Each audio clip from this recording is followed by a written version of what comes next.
confident. So how long have you been here? For a year, or almost a year, so I was kind of messing up. So went from 4 months to a year to about 11 months now. So you originally were only supposed to be here for 4 months, Yeah, and you've been here a year. yeah, messing up. See, in here, that's what it is. You get tested, and then you start messing up, not thinking. So So somewhere along the line, though, you must have turned the corner because it takes quite a bit to get to release ARC. yeah, dude. So describe for me what a year behind bars is like for a 17-year-old. I'm one of them persons that just kind of like, I know I did wrong and I'm sucking it up, kind of just. But it is hard being away from family, friends, freedom, basically, period. So, but do the crime, got to do the time, I guess, kind of. Did you ever think you'd end up in a place like this? Yeah, because this was actually my second time being here, so I knew I was going to end up coming back because of my charges. So what were your charges? It was car theft and armed robbery. So do you look back on that time and think, man, why did I do that? All the time, to this day. But I already know it's because being young and dumb, basically, that's all really. I've been filming juveniles for 15 years, and so many times it's either like a spur of the moment thing. It's not like you planned it out for months in advance, whether it's armed robbery or whatever it is. And a lot of times kids just tell me I needed stuff. It was basically, it was a mixture of everything, honestly. It was a spur of the moment, being an adopted family who really didn't support you, just a lot of stuff, period. So, honestly, kind of being around the wrong crowd too, so it was actually a lot of everything. I know, having grown up not far from Gary can be a tough place. Are you going back there once you get out, or what's the plan? No, that's not my way. I ain't trying to go back there, you know. Because I know if I go back, it's just like saying going back to the same environment and expecting something different, you know. So when I get out, I'm going to move to Georgia, so I'm going down far. So. Wow. Yeah. Do you have family there? Or? Yeah, I got family, and then, just got family. I'm going to move out there, get a job. I got my GED in here, so kind of do that. So you said you were from an adopted family.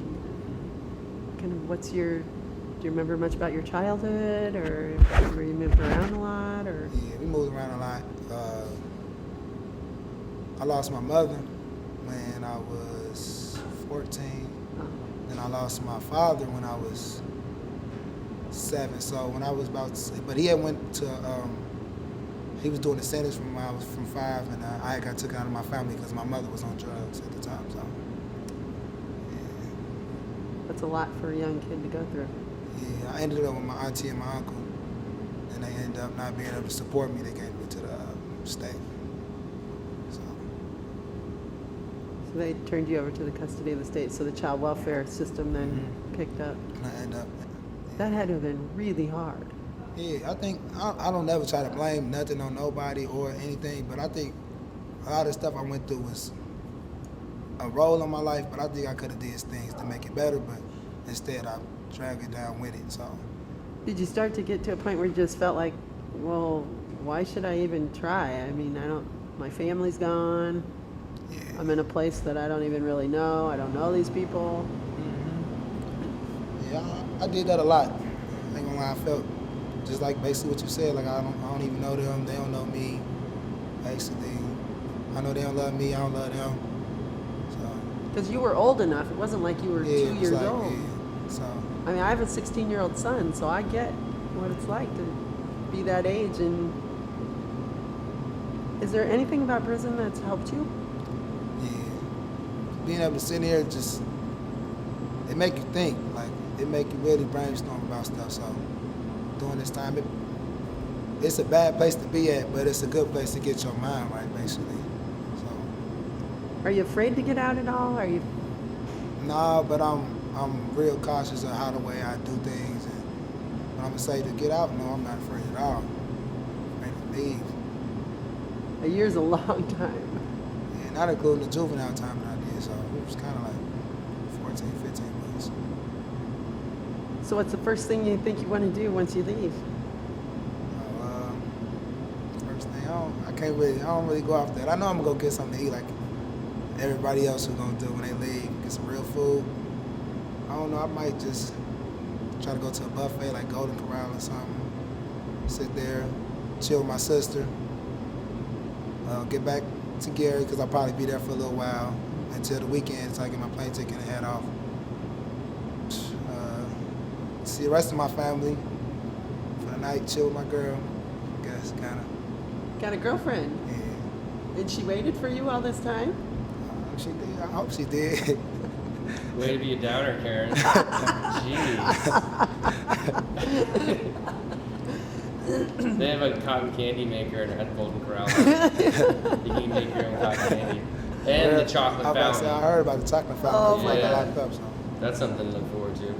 So you do have family back up in Gary then, that you'll see when you get back up there. Oh yeah, yeah. Well, that's good.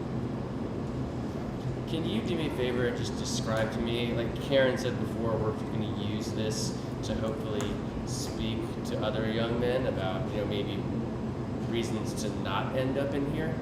So can you just describe to me what it's like being in here? Like, what was it like the first night you got here and they closed the door, if you wanted to open it, you couldn't. What's that feeling like? Man, it's either it can make you go crazy or it can make you want to leave. Basically, I kind of went through both phases. It's just basically just being locked up, knowing that you can't do something that when you want to do it, when you could do it on the outs, it's just hard. Like, you sit here and know that I gotta knock on the door to go use the bathroom at night, or it's just hard, basically. Just to know, like, that's why, but basically, when it all ends down to, that's why you don't do nothing to get locked up like that. So, but it's hard to just know that what type of food we gotta eat, everything. So it's You have to ask to do everything. everything. Do you think it'll be difficult once you get out to realize? Some kids have told me, like, when they first get out, they're so used to being locked up and so used to asking everybody to do something that they forget they can just get up and go and do what they want. Yeah. Freedom probably, I always hear freedom's the worst part, missing your freedom. Yeah, because last time I got out, I had caught myself like, I'll be walking and we got to do a certain walking formation. When last time I got out, I'd be walking with my hands behind my back like, whoa, hold on. Like I was still locked up. It's crazy. It really will, it would mess up your head and you would think like, I'm institutionalized. That's why it's a lot of people that's been here, the people that be like here for a year or 2 years, they can't change because that's how they think. And I broke out of it, so. What would you tell kids on the outside who think, this is nothing? Listen to adults, like they say, because I'm not going to sit here and try to be all holy with it, but like people say, like, you don't want to be locked up and stuff do happen here that you would think don't happen, so simple as, it ain't to make you scared or nothing, it's just reality. You don't want to be here, and at the end of the day, nobody want to be. So I know. Popping them, man. Keep popping them. Bobby Spates, I'm gone, man. All right, bro. All right, bro, I'm out of here, man. I can't even keep up with it. You want me to keep up with it? 35, I am. Okay. You ready? Yeah, man. We gotta get up front. You gotta stay in front of me, man. I'm gone. But you can't run on us, please. I can't chase you. Hey, shit, you gonna have to say something. Don't do that. I'm all playing, man. I ain't gonna run, man. Here, just walk over this floor. All right. So I can keep up with you. Look at you. I'm out of here, man. Supposed to be going on the 16th. All right, man. You gotta slow it down a little bit. All right, man. I'm trying to slow down, man. I'm out of here, man. I'm peace. Gone. Come peace, baby. I did it, man. I'm gone, bro. This shit feel good. Don't even feel real right now. Man. I seen when she first came out there to the window, man. I'm out of here, man. Still well. All right, man. I'm gone. All right. Go.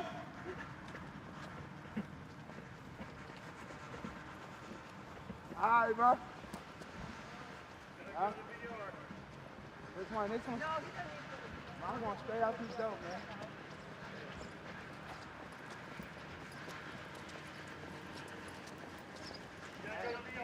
Which one? This one? Man.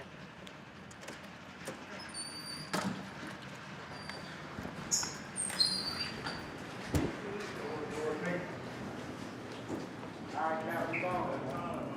Yeah, I gotta get my clothes, man, real quick, man. You guys changed your clothes? Hell yeah. Okay.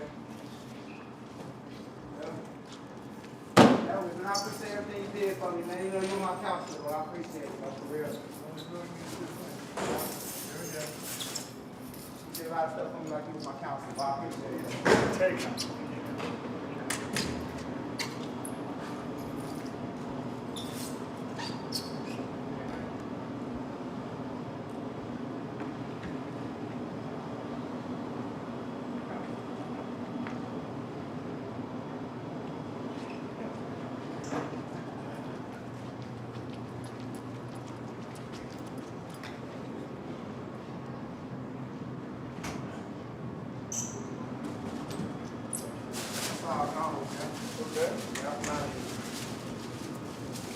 All right, Edwards, man, I Well, appreciate I it, got, bro. where's your, Oh, my wristband? I'll vouch for you. All right,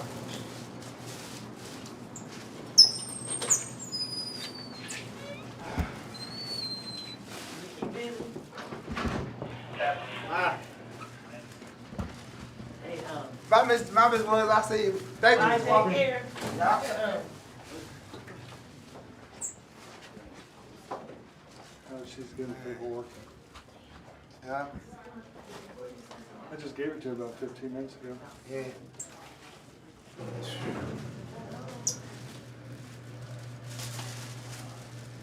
I'm out of here, man. About to go eat now. I'm hungry, man. Starving, man. Hour and a half almost late. Shit. Let's go.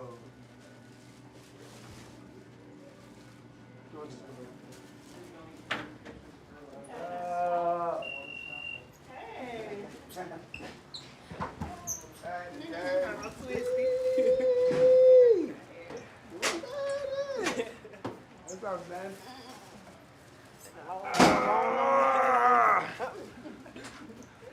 Man, First, you better put on no weight.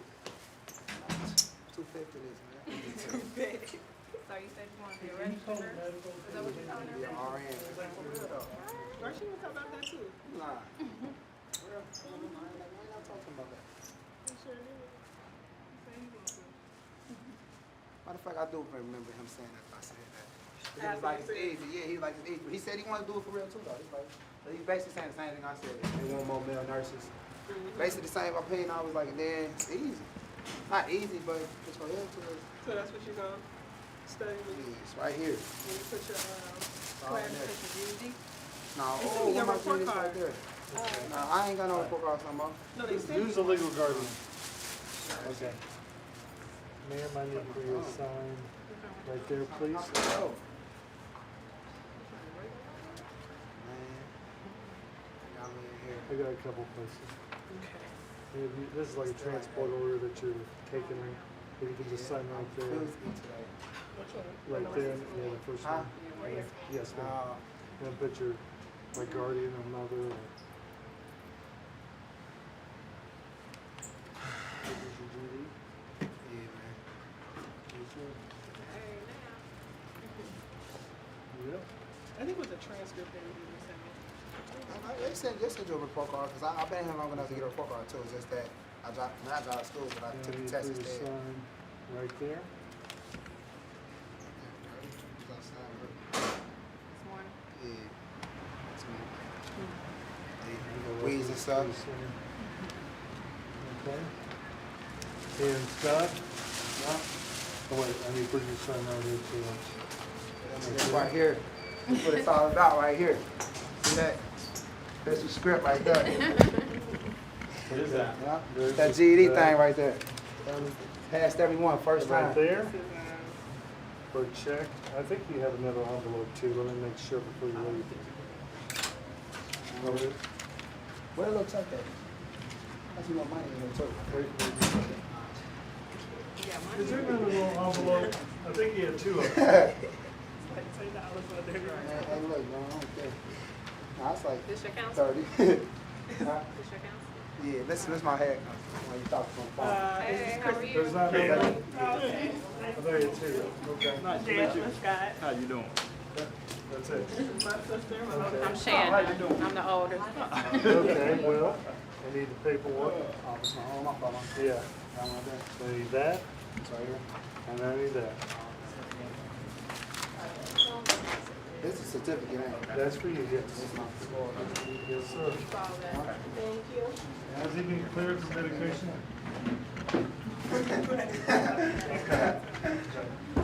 Well, he's free to go. They gonna mail the check. What do you have there? I don't know, I think I had like $30. I'm like, Oh, I'm sorry. It is Goofy. Yeah, there's 2. Oh, yeah. Okay. See, there's Hey, look, money is money. Oh, my bag at, my bag at, my bag. She got the bag. Okay, I'm out of here. All right, Blakey, man. I'm just calling.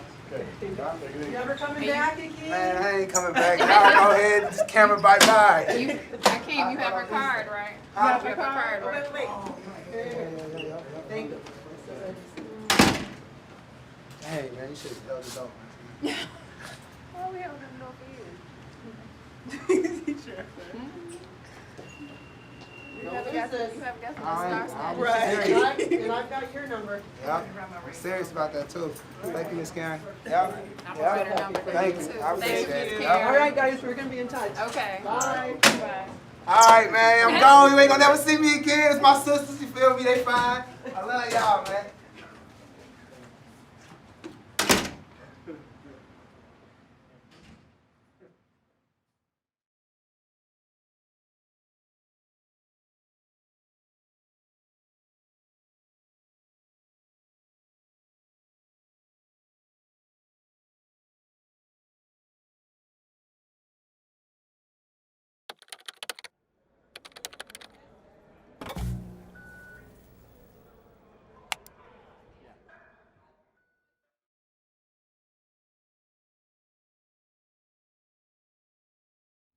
Okay, so did it all feel, how did it feel, like it was going really slowly, or that it happened quickly, or? Yeah, it felt like it was happening slowly. Like, because when they interviewed me in Kajiyaso County, I'd been up for almost 30 hours. 30 hours? Wow. Because you... Because on the 20th, I remember right before, the 20th,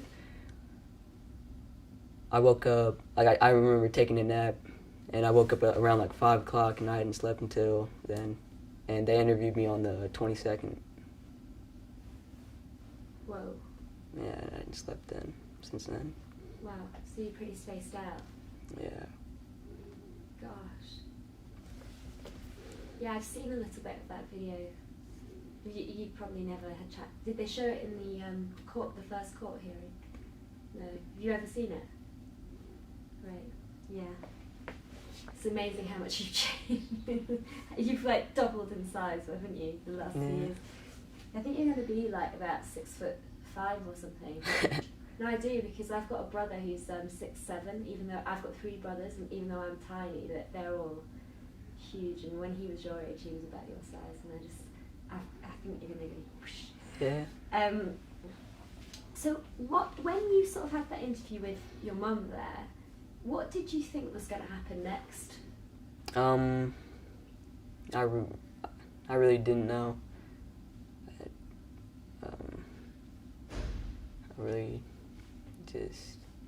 I really didn't know. But was it in your mind to just tell the truth, or were you thinking? Yeah, I told him what I knew. And have you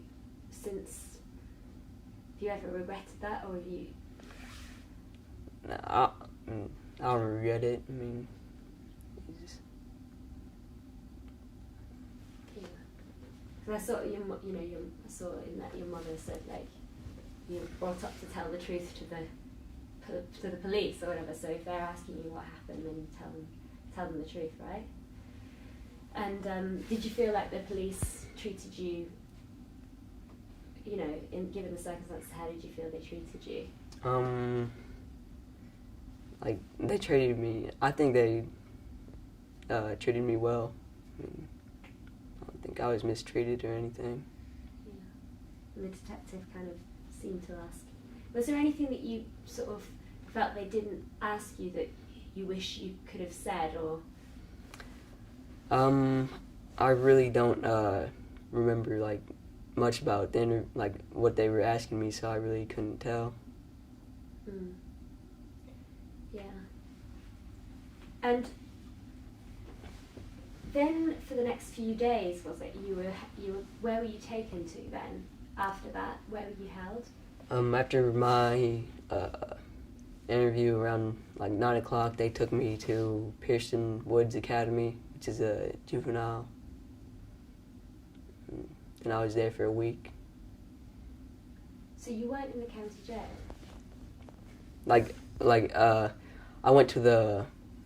I was interviewed in the county jail, and then later that night they took me to Pearson Woods Academy, and then and they set a hearing date for the 29th, and then on the 29th they waived me, and they just took me straight. They just kept me in Kosciuszko County Jail. Between the 29th and when you got sentenced? Or between Yeah, the 22nd and 29th? the 29th and the day I was sentenced. Oh, okay, that's what I didn't understand. Okay, so, and when you were in the county jail, who were you sharing the cell? For part of the time I was with Colt Lundy, but then I guess our cases kind of split apart and they separated us. Right, because it would have been a conflict or Yeah. something. And what was it like sharing a cell with him at that point? I mean, it wasn't like, it wasn't like awkward or anything. It was just kind of, I don't know. It wasn't, I kind of, I don't know, it was nice to have company, I guess, because we didn't really socialize with anybody else. Yeah. And did you ever sort of talk about what had happened, or was it off bounds, or? We really didn't talk about it. Was that because you thought maybe that people were kind of listening, or? I mean, no. No. And that was the last time you saw him. So do you ever think about him now? Like sometimes I do just think about how he's doing. Yeah. Do you ever hear about him through any? Because your sister was quite friendly with him, wasn't she, before? Yeah, like my sister a while back told me that she had written him, my sister Rowan, but I'm not sure if she's still in contact with him or not. Okay. How did you feel about her writing to him? Like I didn't. I mean, that's up to her. I mean, I really didn't give her what I think. Do you have any idea about the future and like what you'd like to do? Like as a career field? Yeah. Well, I think I kind of want to be in real estate just because my mom got into real estate, and I kind of just want to help her out. God, of all the things you might have said, that was the last thing I was expecting. Yeah. Real estate, wow. You know, she said she was doing quite well though, actually. So that's happened since you've been here, hasn't it? Yeah. Okay. And what effect, I mean, I know this obviously it's not a positive thing overall, but are there any positive things that you've kind of taken from this time that you've had so far inside and in here? They don't have to be, but I just, you know, everything's got positives and negatives, doesn't it? Well, it's like with schooling, like it's put me ahead of everybody, and I hope to graduate early. And that's one of. And after that, do you sort of think you'll go on to college, or? Yeah, I plan to go to college, but I'm not really sure, like, what career field I want to go in. Like, I'm. And do you think, because your mum still lives in the same house, doesn't she? Yeah. Do you think you'd like to kind of move back there for a while? Or? No, I'd actually just want to move out of the area. Why? I just would want a new start. And do you think they'd support you in that? Yeah, she wants to move. I'm not sure if her house is still up for sale, but I know at one time it was. I don't think it was when we went there, actually. I don't think it was. But probably the market, the economy's been so crazy, hasn't it, that she's probably taken it off for a bit. Especially if she's into real estate and knows what she's doing with it. Okay. And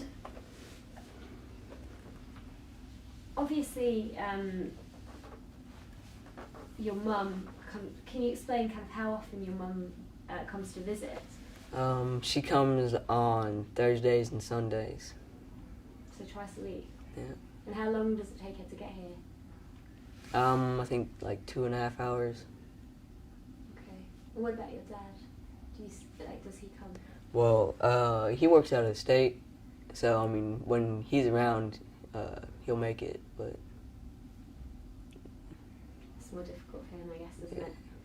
And it'd just be good to get a sense of, have you ever, whilst you've been sort of inside here, are there kind of things you need to do to kind of keep out of trouble in terms of people, fights that people get into and stuff? Are there ways that you've managed to cope with that? Like keeping your head down, kind of like, do people bother you, or do you manage to stay away out of trouble in here? well, like, there's always gonna be people who like try to get at you, but I just kind of ignore them and. You think what kind of things do they try and do to provoke you? There's just talk crap.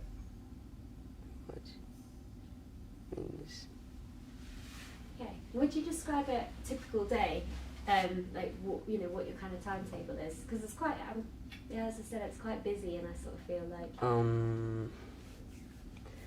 Well, we usually wake up like 10 after 6 and we wake up to go to breakfast, and usually I just come back and just get a few more hours of sleep until 8 when I have to get up to go to school, and then until 8 to 11 we're in AM classes, and then we take an hour break to go to lunch and everything, and then we go back at 12:30 to 3:08, and then at 3:30 my housing unit, we go to recreation until 4:30, and we're usually last for dinner because we're first for breakfast and we're last for dinner.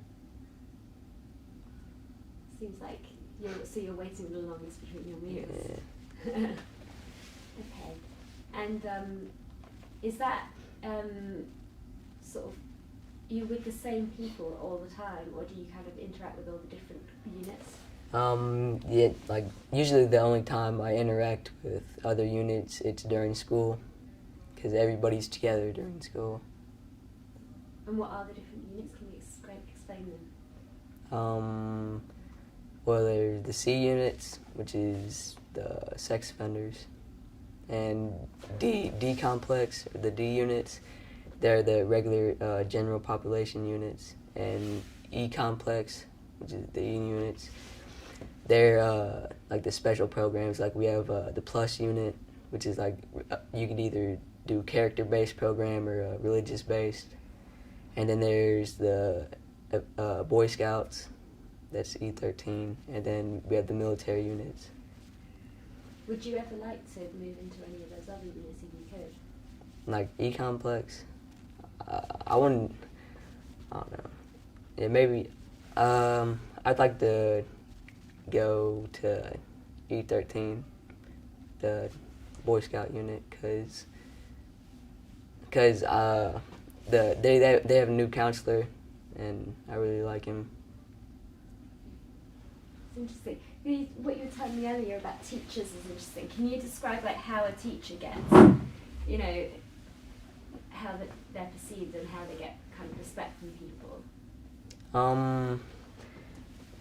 Like how they keep their classes under control. Well, usually the teachers who like don't like send people to the star room, usually they get like taken advantage of and they don't get any respect. But like teachers that you know that if you act up, they'll be quick to send you to star. It's usually more calm and quiet. If you could look back at that sort of 12-year-old Paul, what would you sort of say to him from now, from your wisdom of 2 years on?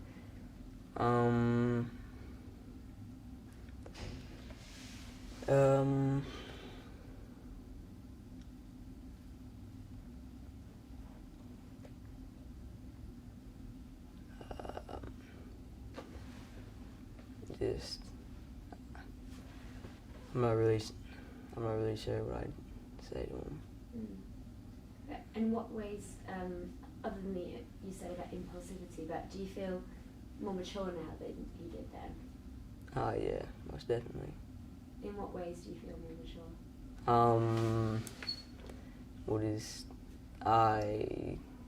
I take things more seriously, and like I'm just not as childish. Do you feel like you've had to grow up more quickly maybe as well, being in here? Yeah. Would you say that as a sentence? Sorry, I have to get a full sentence. Yeah, I do believe that. What? What do you you believe that? Yeah, I believe that I've matured. Like so yeah, I believe that I've had to mature faster than other kids my age.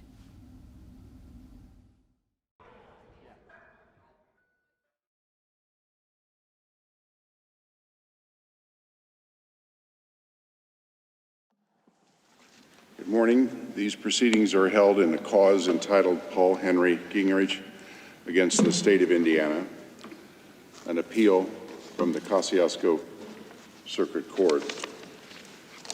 The court recognizes for the appellant, Ms. Foster, who has reserved 5 minutes for rebuttal. Is that correct? That's correct. And for the government, Ms. Sanchez, are you prepared to proceed? You may be heard. Thank you, Your Honor.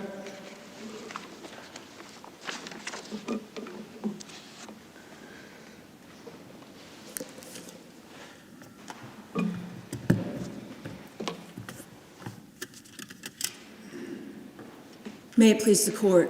At the outset, on behalf of my client and my client's family and friends, many of whom are here today, we would like to thank the court for setting this case for oral argument. We are well aware of the court's docket and time constraints, and we very much appreciate the opportunity to be with you here this morning. At the end of the day, we know one of the parties to this appeal is going to lose. And when that day arrives, the non-prevailing party will have 30 days to prepare a petition for rehearing or transfer. That petition will be based on a constrained record. Outside evidence will not be able to be considered. The parties will be intimately familiar with the issues on that petition because they will have fully briefed the case previously. 30 days to draft a petition that may not exceed 10 pages. In short, 30 days to prepare a petition, the contents of which are extraordinarily constrained and well known to the parties. In contrast, Paul Henry Gingerich's lawyers had 5 business days to prepare for the juvenile waiver hearing in this case. This is the transcript of that hearing. It's 90 pages long. The court reporter had 3 months to type this document, a hearing that Paul's lawyers had a week to prepare for. By contrast, is it true that in Marion County the practice is at least 90 days? At least 90 days, Your Honor, yes. I believe that that's also true in some of the other counties that are more familiar with dealing with these kinds of cases. Ms. Foster, when one complains about a denial of a continuance, it is typically one's responsibility to show that but for the lack of this continuance, I was precluded from doing something that I will now tell you I will do. What is it that you now know that they didn't know in those 5 days? They didn't know that Paul Henry Gingerich was incompetent to stand trial.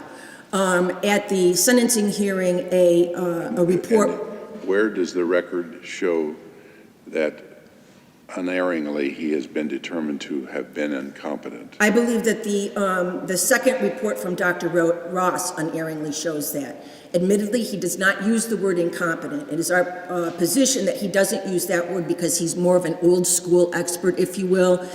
He was of the opinion... We have different schools of experts? No, Your Honor, but I do believe that there are some experts who feel that it's improper to evade the position of the fact finder. At the end of the day, it was the court's obligation to determine whether Paul was competent or not competent, and this expert clearly provided information and opinions that would lead but only to one conclusion, and that was that Paul was incompetent. If there's any question about whether that's what Dr. Ross is saying, we asked for this in our brief, and we would ask again to remand for a hearing, and we will present the evidence that that is precisely what Dr. Ross was saying. And that incompetency, it may well be that at the time that he was 12, he was incompetent. Correct. But isn't it imperative that if you had a remand that you have to show that he's incompetent today? We would have to show, if we had a remand to determine whether he was competent at age 12, we would have had to show that he was competent at that time. In order to go forward, the state would have to show that he's competent today. Okay, so your remand for showing he was incompetent at 12 years of age would be to show that it was erroneous to have him waived beyond juvenile court. Correct. And what's your support for your position that competency would be an issue as of the prior date as opposed to current date? Well, clearly he would have to be, if the court were to remand for a new juvenile waiver hearing, which is what we're requesting, he would have to be competent to proceed, right, to go from that point forward. If the court were to remand for a determination as to whether he was competent when all of the proceedings occurred previously, then we would have to show that he was in fact incompetent at that point in time. Right, but what do you base your position on? Is there case law to support your position? Pate versus Robinson says that where a reasonable person would believe, and Pate cited in our brief, and it's an old U.S. Supreme Court case, it says that where where the record reflects and a reasonable person would have cause to believe that a question concerning competency exists, the court is under a duty to inquire further, and that duty to inquire further extends even where no other party alleges incompetence. Indeed, it extends... That state case stands for the proposition that if I were the trial judge and I have some reason to believe that there's a competency question, notwithstanding the fact that the state nor the makes any motion, I have an obligation to move forward, right? That is exactly correct, Your Honor. Okay. What's the evidence here that would have told Judge Reed that he should have done that? Paul Henry Gingerich was this tall at the time he stood in front of Judge... Yeah, with all due respect, ma'am, height does not determine a person's competency. With all due respect, Your Honor, I think that I certainly agree with your position, with what you just stated. However, he was very slight. He was very young. It's our position that the size of this child should have caused the court to be curious about whether he had the emotional maturity to attain competence. But there's more than that. Counsel indeed sought an opinion from Dr. Ross, and the court was aware of this rather early in the proceedings as to whether Paul was competent, because there was a preliminary report filed by Dr. Ross that said counsel has inquired as to whether his client is competent. Dr. Ross filed an initial report. He had not yet talked to Paul, just sort of documenting the state of medical research, if you will, into competence of young people. After that, there was a letter from Dr. Ross that clearly set out facts that would lead one to believe that Paul was incompetent. He didn't understand what his lawyers were talking about. He didn't understand the concept of plea bargaining. He believed that the judge's job was to convict him. There was a long litany of things in our brief that we've alleged from the second Dr. Ross report that would unerringly lead a reasonable person to believe there was a question about competence. Okay, but Ms. Foster, let me interrupt you for just a second and assume all that's true. Okay. If Paul Gingerich if this is remanded and it goes back, Paul Gingerich will be likely 16 years of age when he goes back. And the trial court is going to determine, and I believe I heard you say that it would be the state's burden to show competency as of the present time. Is that correct? If indeed he was determined to be incompetent previously, yes. Okay, but but he's now 16. So all those factors that were relevant, when he was 12, are not going to be relevant this time. He is older, he is more mature, the development in immaturity no longer obtains, at least to the same degree. And so, how do we can't put him back, if you were right, we can't put him back where he should have been. He goes back now, and he may face a murder conviction in adult court again, extensive, Candidly, ma'am, in preliminary conversations, and we have them, there's a concern that you might win the battle and lose the war. Your Honor, I trust, I've been at this for 30 years. I trust this court and I trust the justice system that when people get a due process opportunity to present a fair case on behalf of a kid who's 12 years old in particular, but anyone for that matter, that the justice system does the right thing. So you're secure enough in your position that this child would stay in adult court, in juvenile court? I am absolutely secure because in you that know position. that you risk the refiling of the murder charge. I'm sorry? You know that you risk the refiling of the murder charge. I know that I risk that. And I also know what the evidence would look like at a fair juvenile waiver hearing, and I am very confident that we would prevail at that. Part of the concern that you have expressed in your written materials that you've given to us is the fact that the trial judge was presented with evidence that we now know was incorrect about alternative placements. Is that right? Yes, Your Honor, in addition to other things, but yes. Can you enlighten us on what the trial judge didn't know that he should have known? Yes.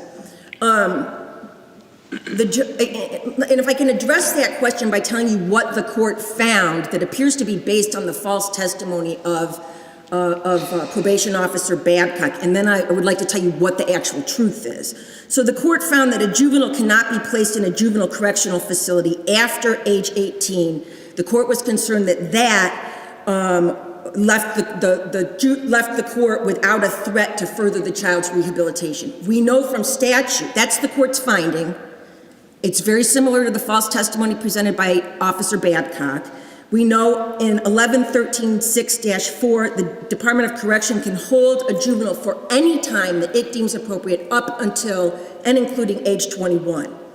At such time as the Department of Correction decides to release the child, the statutes require the Department of Correction to advise the juvenile court so that the juvenile court can, if it wants to, place the juvenile on probation until age 21. So the court Babcock's testimony was false. The court apparently relied upon it. So he would be detained until age 18 with the possibility of probation until 21? Is that the current No, state? he could be detained by the Department of Corrections until age 21 by statute. In a secure facility? In a secure facility. All right, and just to maybe correct the record, is the child now 14? The child is now 14. And what's his birth date? It's February. I know that he'll be 15 in February. Okay.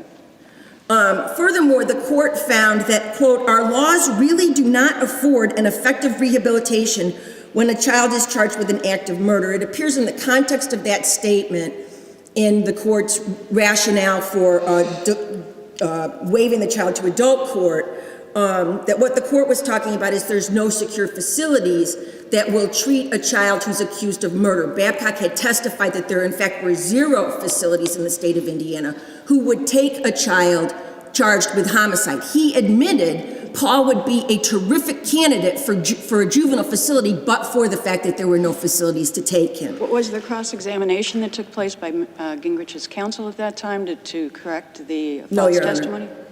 There was not. Certainly there was the opportunity.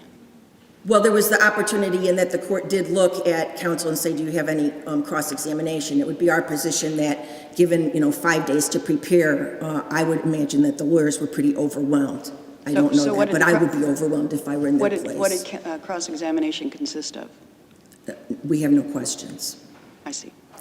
What we know is that there are, in fact, 17 locked and secure facilities in Indiana that would accept a juvenile accused of homicide. Moreover, even though the court directed that Mr. Gingerich be sent to an adult facility, when the Department of Corrections got a hold of him, they said, we can't do this. The Department of Corrections said, we can't send him to an adult facility, and in fact, sent him to a secure juvenile facility run by the state of Indiana, where he is currently being rehabilitated and doing terrifically. That is the type of evidence that if we had a fair, due process consistent, compliant hearing, we would be presenting that type of information. This court was misled. So if we remanded back for a waiver hearing, you would rely solely on the report of Dr. Ross, is that correct, to determine competency? No, I would not rely. I mean, I could rely solely on that, but I understand the burden that I'm up against, and I would not rely solely upon that. But I could. Because your burden would be to prove competency when he was 12 years old. That's correct. Interestingly, with regard to the issues that Officer Babcock falsely testified, there is nothing. You can search the state's brief from now for the next 100 years. There's nothing in the state's brief addressing that fact. Moreover, had counsel had the time, they could have presented a mental health examination. And while we contend that that examination would certainly show that he was incompetent at the time, we believe that there are other aspects of a mental health examination that could aid the court, not just in the question of competence, but the question of juvenile waiver in total. And why is that?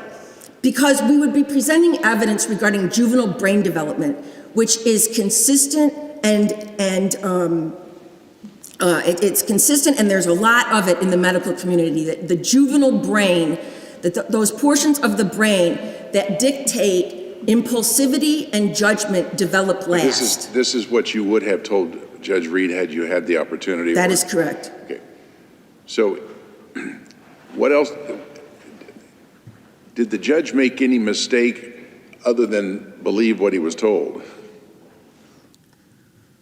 Well, I can't imagine why a court would I don't understand what the rush to judgment was. I think that this case was mistake-ridden from the moment it hit the juvenile court, frankly.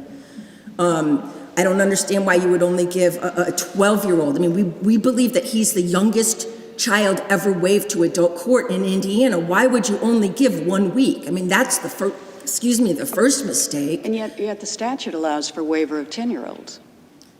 Yes, it certainly allows it, but that doesn't mean that it's good judgment or that it wouldn't be an abuse of discretion in a particular case. This is a little boy who has 0 referrals to juvenile court, who, he just doesn't present the way some of the juveniles that you see in front of you present. No referrals to juvenile court, comes from a good family, does well in school. The worst they could say about him is he talked in class. I mean, didn't we all talk in class? I bet you didn't, Ms. Foster.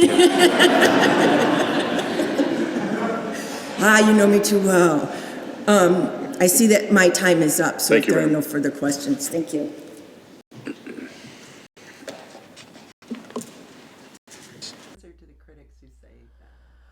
Well, first of all, what we know about adolescent brain development has increased exponentially in the last 10 years. And one of the things that we know for certain now that we didn't really know 10 years ago is that the parts of our brain, the frontal lobes, that dictate executive functioning, that dictate impulse control and judgment, don't fully develop in kids, aren't fully developed in kids until they reach their early 20s. it is the reason why when our children do things that are really stupid and we ask them, why did you do that really stupid thing?